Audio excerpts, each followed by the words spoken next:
Welcome to Tales of Honor, a podcast with a mission to tell the true stories of every recipient of our nation's highest military award, the Medal of Honor.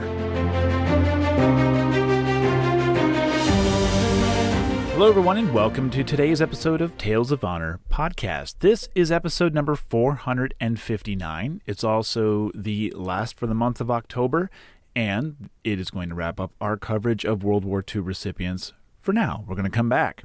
Before we get into today's birthday and the story itself, I do have some little bit of information to go over here.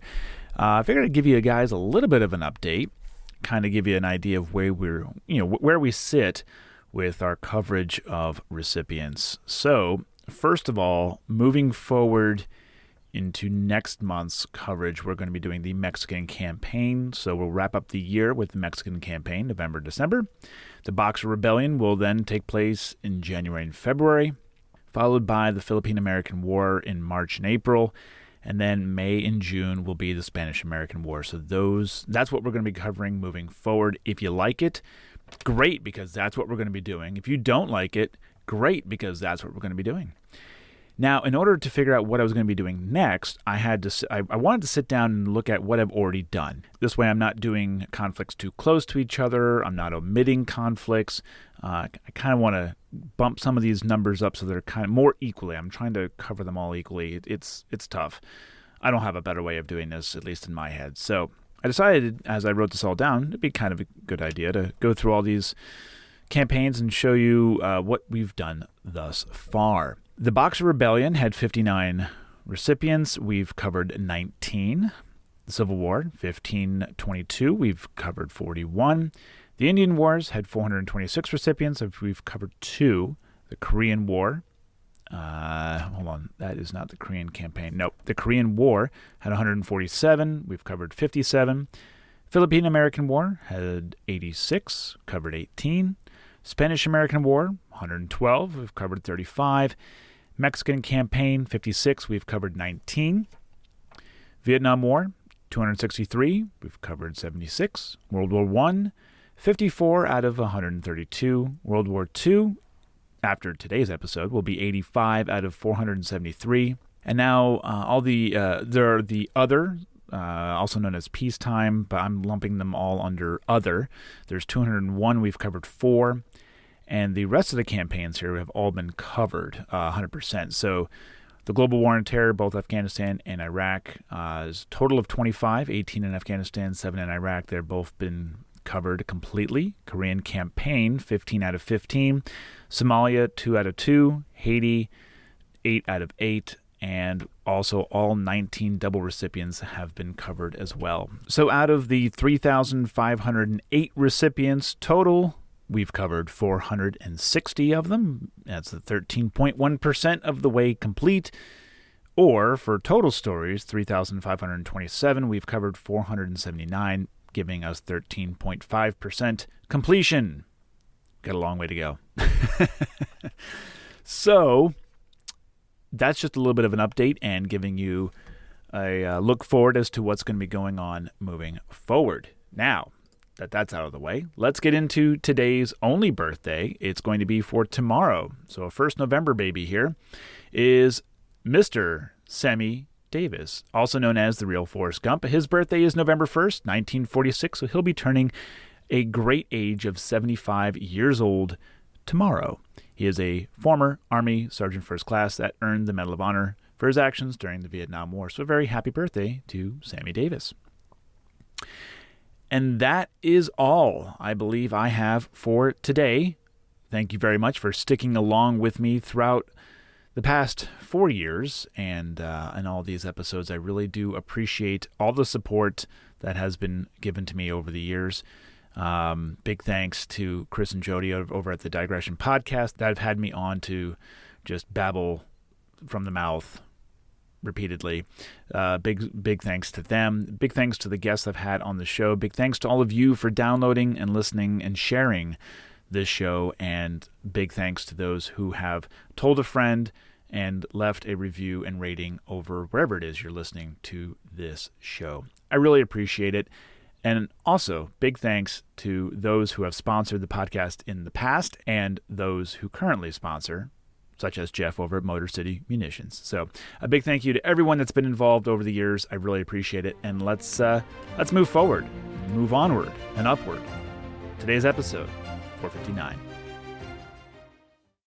Jose was born in Leon, Philippines, on the 29th of December, 1907, and he left high school so that he could work to help support his family since his mother had died when he was 10 years old. At the age of 23, he joined the Philippine Scouts, which was an organization of the U.S. Army, and traveled to the States to complete basic training at Fort Sill, Oklahoma. The Philippine Scouts were originally created by the U.S. to help combat the Philippine Revolutionary Army in 1901, and remained under the command of American officers until 1948. They became the first to serve in combat for the U.S. in World War II, and even after the U.S. surrendered the Philippines to the Japanese in 1942, the Philippine Scouts refused to surrender and resisted their occupation and would later be described as the backbone of the American defense of the Philippines. Jose, now an artilleryman, was assigned to Fort Stotsenburg near Angeles City, Philippines, and while he was there, he married Nora and began a family. When the U.S. declared war with Japan, he was a sergeant with Battery B of the 88th Field Artillery and was mobilized to Bataan. It was his actions 1 month later, while his unit covered the withdrawal of part of the U.S. Army Forces Far East, that would later earn him the Medal of Honor. The citation reads, "The action for which the award was made took place near Culis, Bataan Province, Philippine Islands, on 16 January 1942. A battery gun position was bombed and shelled by the enemy until one gun was put out of commission and all other cannoneers were killed or wounded.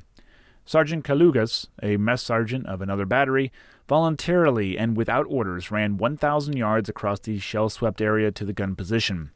There he organized a volunteer squad, which placed the gun back in commission and fired effectively against the enemy, although the position remained under constant and heavy Japanese artillery fire." After displaying these actions, Jose returned to mess duty, and before he could receive the Medal of Honor, 76,000 American and Filipino troops surrendered Bataan to the Japanese.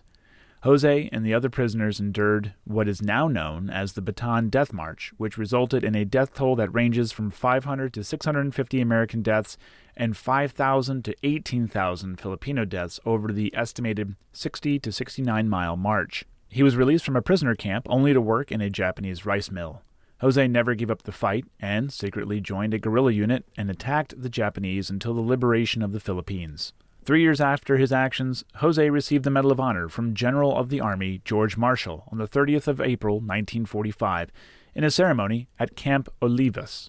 He also received a commission in the U.S. Army and was assigned to the occupation of Okinawa and then to the Ryukyu Islands, where he stayed until 1953. Now a member of the U.S. Army, he was assigned to Fort Lewis, Washington, but even though he was born in a U.S. territory and fought for the U.S. during the war, Jose was not considered to be a U.S. citizen, and he had to go through the naturalization process, which he completed when he was in Okinawa. He retired from the Army in 1957 at the rank of captain and settled in Tacoma. Jose brought his family over to the States, one by one, and by 1963, his wife and 4 children had immigrated, later becoming citizens. He attended the University of Puget Sound and received a degree in business administration in 1961 and worked for the Boeing Corporation until 1972.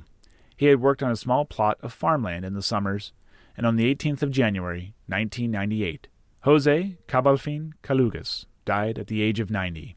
He and his wife are buried in the Mountain View Memorial Park in Lakewood, Washington, New Veterans Section, Lot 206, Space 7.